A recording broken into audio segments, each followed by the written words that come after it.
And, you know, I never actually gave up music. I'd like to say that, to become a mother. Because people create that narrative around women all the time if they choose. And there's so many factors that contributed as to why there hasn't been music that has been put out in the last few years on my behalf. And, you know, my choice is that's never been because I had to choose one or the other. And so I think you don't owe nobody no damn explanation. Come on, man. You don't. I'm sorry. You don't. No. I mean, the vibe I get from you is you love the artistry more than you love the fame. You know what I mean? You're all about the artistry, right? And you know, it's interesting, you know, because I don't know. I mean, I look at so many media interviews. I've watched so many. I went all the way back to your interview you did with DJ Vlad like 8 years ago or whatever. It's really interesting to see the progression of you too. I'm like, oh my gosh, she's like a baby, and then you kind of see you growing, right? You don't know what explanation to anybody. I think you know, when I go around, I'm like, who do I want to talk to? Who do I want to have on my show?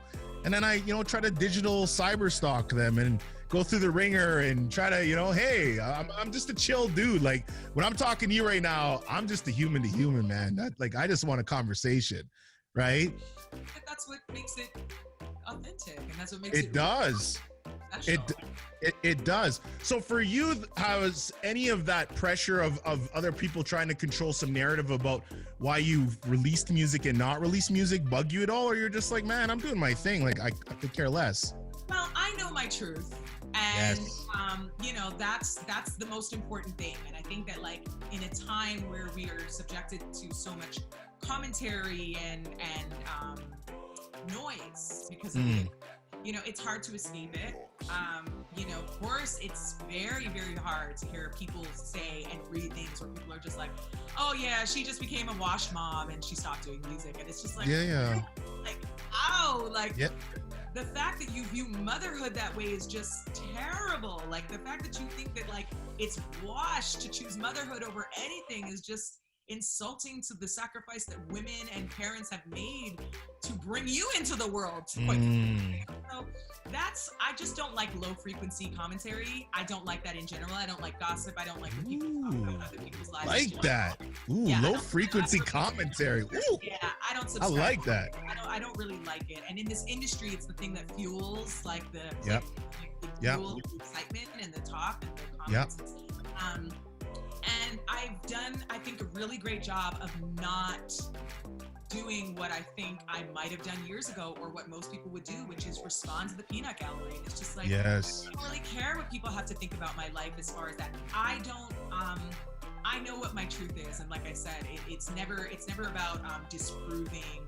It's never about like explaining myself to people more so than if something were to be completely false to my character, then I feel like I would definitely rise to my own defense. But there's nothing to defend here. My journey through being a professional artist in the industry has not been the smoothest ride. And that is a reality that most artists face. And there's so many things that people go through personally and professionally that the public feel that they're privy to everything.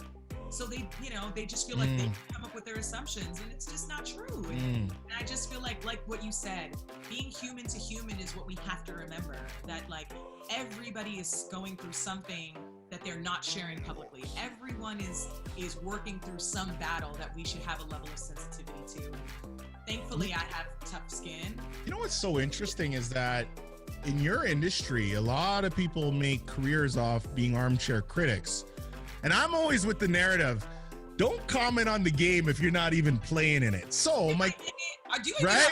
No, man.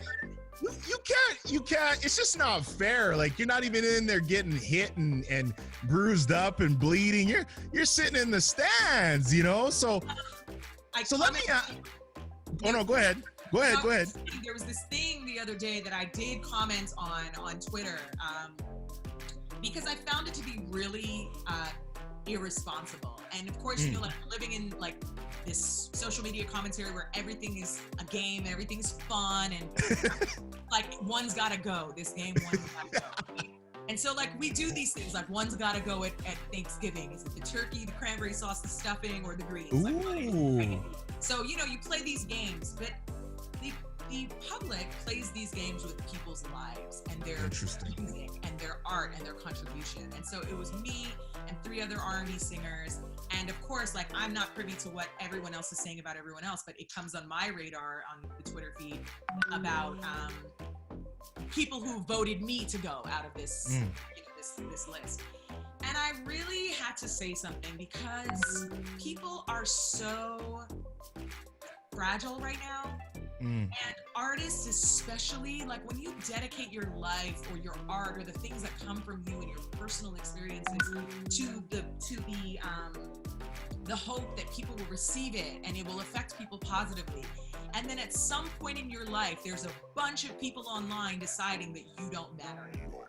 And what you contributed is not worthy enough, and they would choose other people over you if one of you guys did.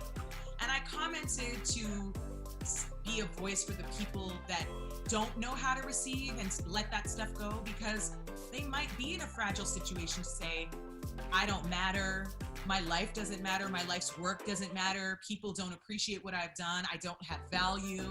And in this country, where our values place so much on what other people review you for or say about you.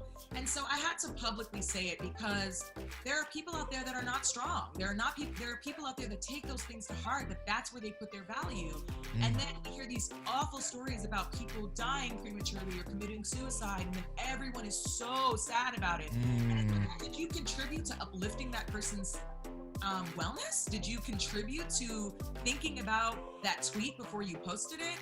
And that's